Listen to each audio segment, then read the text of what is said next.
Well, new patch in the game, and I have already figured out an absolutely nasty cover 3 one play touchdown. After this new patch, I think we're going to see a ton more cover 3. So I think it is super important to have an explosive way to beat our opponent if they're just going to sit back in this one coverage all day. So we are going to be continuing my wide zone offensive scheme out of the LA Rams Playbook. And we are going to be in the formation bunch X nasty, and we are going to be going over the play PA post curl shot. Now this play is so effective because it is going to make our opponent pay if they just sit back in a normal cover 3 and don't deep half their corners. This is going to make our offense way more explosive and really just force our opponent to make adjustments. This is also going to work on current gen with just one slight tweak, so I'm going to go over that later in the video as well. Now if our opponent does switch up their coverage, we think they're going to call cover 3, they switch to cover 2 or cover 4, we're going to have some really nice check down options underneath that are going to attack different areas of the field. Now this play is going to use motion, but we actually use this exact same motion in a ton of other plays in this scheme, including our go-to run and my most consistent passing play. This is going to help us disguise what we are going to and really just allow us to have a complete scheme. Now I already have a ton out for this wide zone scheme, and it's really going to allow us to make a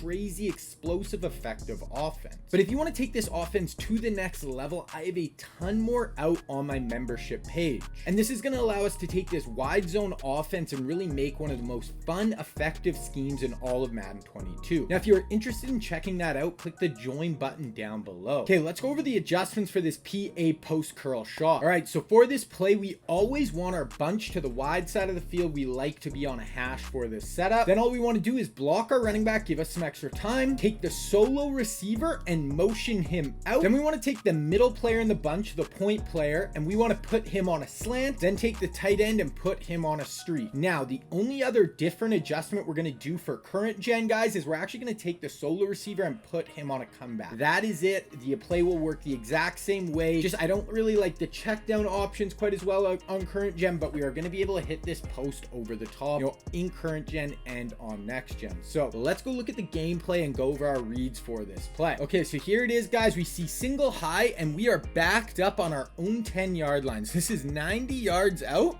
We're going to take this player here. He's in his nasty split, and we are going to motion him out just like that, block our running back, get our other adjustments out, and that is what our setup is going to look like. And our first read is always going to be our deep post, that outside receiver on the bunch, and we're going to really be reading this corner, guys.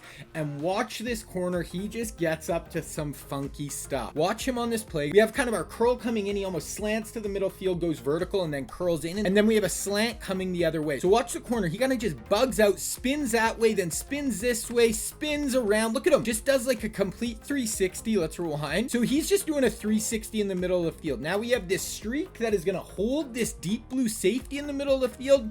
So if we see this corner just doing that funky stuff, we're just going to wait for the post to clear that middle third defender, and we are just going to pass lead this up and away, rack catch it, get upfield, and we are able to score a 90-yard touchdown on that play. And that's Brandon Marshall. I don't have any of the speed cards. This isn't a theme team. He is not the fastest receiver in the game by far, and we are able to bomb our opponent over the top. Okay, here it is once again. Player already motioned out. Same thing. We're going to look to the corner. Right here, we see him stop, bug out. See how he does that like spin 360? He just doesn't know what to do. There's these two routes that are really helping hold him down.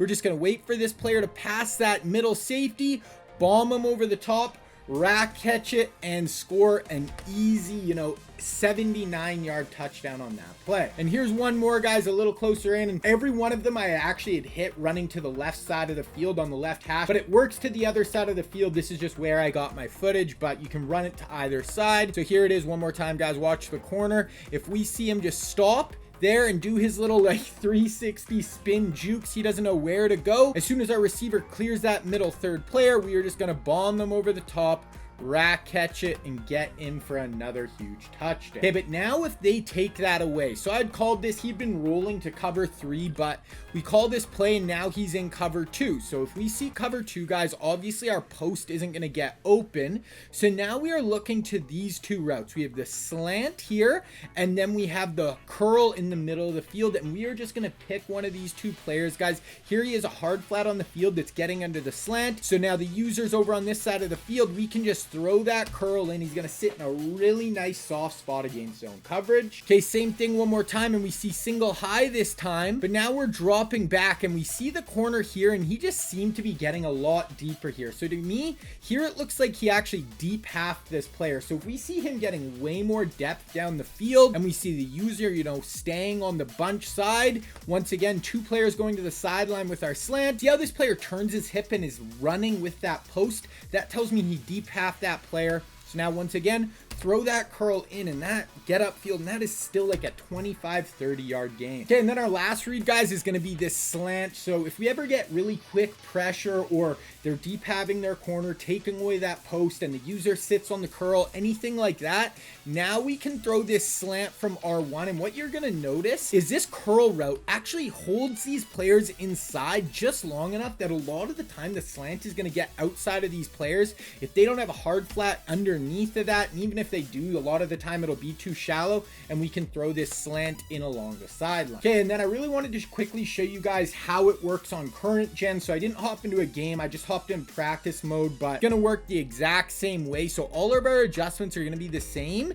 except we put Mike Evans here on a comeback route right here. So we put Mike Evans on a comeback route. It's kind of hard to see. This is Scotty Miller we're running this beater with, so he's fast, but he's not like Tyreek Hill. You know, you can run this with just a good fast receiver. It doesn't have to be the fastest receiver in the game. And now it's going to work the exact same way. The only difference is now our check down isn't going to be in the middle of the field. So really, we're going to only have the slant we can really go to, maybe the comeback route, but really we're looking at the post route. It's going to work the exact same way, guys. This player is going to get held down by the comeback route. We're going to wait for this player to pass the middle safety, and we're just going to bomb them over the top, rack catch it, and score a really long touchdown on current gen. So this play is absolutely going to destroy cover 3, but if you want my favorite setup in this whole scheme to just beat every zone coverage in the game, you need to watch this video right here.